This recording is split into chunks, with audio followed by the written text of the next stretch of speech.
From Anshe Sfar Beth El Emeth Congregation, it's time to take 10 minutes for Torah with Rabbi Joel Finkelstein. Welcome to our discussion of Succoth, longing for God. If we think about Succoth, we have an association with King David, David HaMelech. Why? After all, the kingdom of David, the house of David, is known as Succoth David. We say in the benching, Harachmani Hakim Lanu et Succoth David Hanofalet, which comes from a verse which says that Bayom Hahu Hakim et Succoth David Hanofalet. On that day, I will restore the Sukkah of David. Sukkah is an interesting play on words. Usually you say Beit David, that God established a Beit Ne'eman, God established a trusted, permanent house for God through David, that it would be a house like you have the House of Windsor, you have the Habsburg. The house means an established, firm house of a kingdom, of a monarchy, of a line of kings. But for David, for Jews, we don't live in a house, it's a sukkah. It's nofalet, it falls, it comes up again, the wind blows it away, it comes up again. With Jewish kingship, it's not about being impervious to the elements. Jewish kingship is human. It's sometimes it falls and it falters. And if Succoth is about David, we need to ask, what is David? What was unique about David? Why did he become the progenitor of the ultimate Mashiach? Why is he really the ultimate king of Israel? So if we look in the Tehillim and the Psalms, again, maybe some Psalms were written later, Al Narod Bavel. Some Psalms may be written after the exile, who knows when. But certainly, most of the Psalms are Psalms of David. They're attributed to David, they're written by David, they're about David, they're for David. It's all about David. And what do we know about David from these Psalms? So you look in the Psalm of this season, the David Hashem Ori, he has one desire, to dwell in the house of God for all the days of his life. Or we have the idea that Sfardim introduce their mincha service every day with the words of Nichsefa v'gam kalta nafshi chatzot Hashem libi uvsari yiranru el chai. We say that my heart is nichsaf. Nichsaf is to long, to pine away. Galta nafshi, my soul is withering away, it's pining away for God. Nichsaf comes from the word like kesef. What's kesef is money, that which people desire. My heart almost longs for God. That's how a Jew begins mincha. That's how Sephardic Jews start off their mincha. That's how what David says in the Tehillim. He's longing for God. But I'd like to focus on another particular psalm, Psalm 42, which speaks of the word la'arog. For those who say the Anim Zmirot on Shabbos starts off Anim Zmirot v'shirim erog, I'm going to sing songs to God. Ki elecha nafshi ta'arog. You know why I'm singing songs to God? Because my soul longs for God. It pines away for God. And what's the final line? We say, Yerav nas yichi alecha, may my song be pleasant to you. Ki nafshi ta'arog elecha. You know why? Because my soul, ta'arog elecha, it longs for you. It clings to you.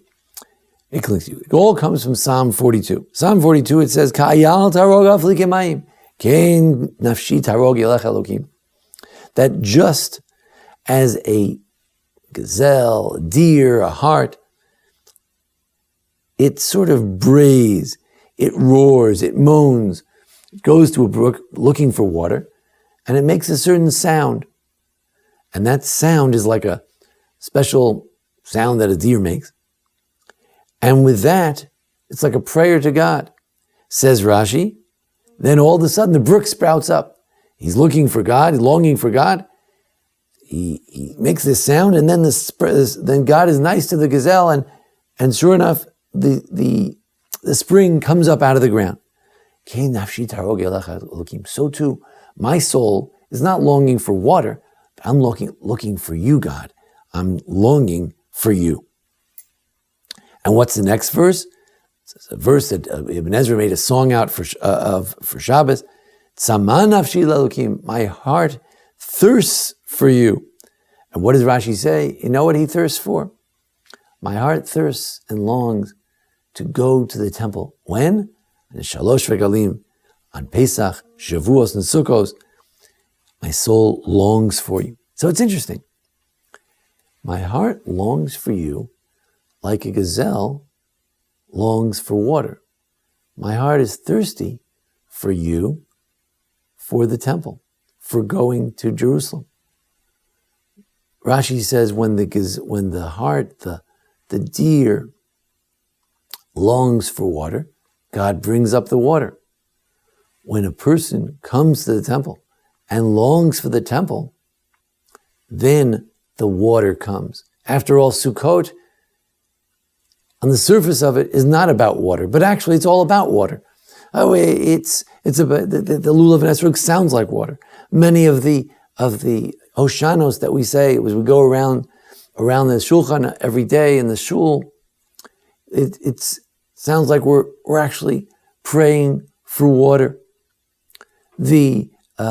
After all, on this holiday we're judged for water, says the Mishnah in Rosh Hashanah. After all, on the 8th day, says the Mishnah in Tainis, on the 8th day, or some thought even on the first day, we should begin to mention water, Mashiv Haruach, in our prayers. So it's all about water. And we long for God in this prayer, in this holiday. And then what does God do? Like the deer, He brings us water. Whether it's the physical water that we draw from the shiloach, that we draw for the ceremony of the libation of water, which is another symbol of water we use on Sukkot. Only on Sukkot we pour water on the altar because it's a prayer for water. We're getting ready for the winter season, for the rain season, which comes either during Sukkot or right after Sukkot. We don't want it to rain on Sukkot, but it is the beginning of the rainy season, or almost the beginning of the rainy season. And we want that water to come. But more than the physical water, we also want the spiritual water. Water is Torah, water is inspiration. My soul thirsts for water. My soul is thirsting for God. So isn't it interesting that it's on the Sukkot, during the Simchat Beit HaShoeva, the ceremony, the rejoicing every day and every night with the drawing of the water, that Jonah, the prophet Yonah, the Gemara says, he gained his prophecy on Sukkot. At the Simchat Beit HaShoeva, that's where Jonah got his prophecy. When he went to this place where they drew the water, the physical water, reminded him of it alludes to the drawing of the spiritual waters that Jonah drew to become a prophet, to fill his soul, to quench his thirst with God, with the presence of God. So what is David? David is someone who longs for God. Nichsefa nafshi. Nafshi tarog elecha. His soul longs. It pines away. Kalta nafshi. His soul almost goes out. Like you say, my heart goes out for you. His heart goes out for the Torah. He's longing for the Torah. And what is Sukkot? It's a holiday. We celebrate David, where we remember Jonah, who got the inspiration from those waters. It's a holiday where we draw the waters, but it's not water that we're trying to draw. It's not just the water that we want that should rain on our crops. Sure, we want that. We also want the metaphor of the water, the Torah, the Simchas Torah, the Torah to pour down into our souls. We sit in the sukkah, we hope that the shefa, the blessings will come through the sukkah to give us a shefa kodesh, a spiritual sense. We'll be able to have good ideas in Torah, to be blessed with new ideas in the Torah. This is what Sukkot is all about. It's about nafshi tarog elecha. It's about my soul longing for God. It's about kalta nafshi. My soul is just thirsting. Sama nafshi lokim. My soul is thirsting for God. That's what Sukkot is. Take the lulav. We go to the sukkah. In the olden days, we run to the temple. And that gathering of Jews to run to the temple reflects the longing every soul has for God. And hopefully, even in our days, without the temple, we're able to feel a little bit of that longing for God. And hopefully that longing for God is not a Sukkos activity only, but it launches a whole year, not only of physical rain, but also of the spiritual waters which we can draw up through the longing for God. Thanks for joining us here at the Anshe Sfar Beth El congregation. We wish everyone a Chag Sameach, Moedim L'Simcha, a happy holiday, and a good Yantiv. And we thank Jason Lefkowitz, our producer. Thank you. This has been 10 Minutes for Torah with Rabbi Joel Finkelstein. To learn more, visit asb.org.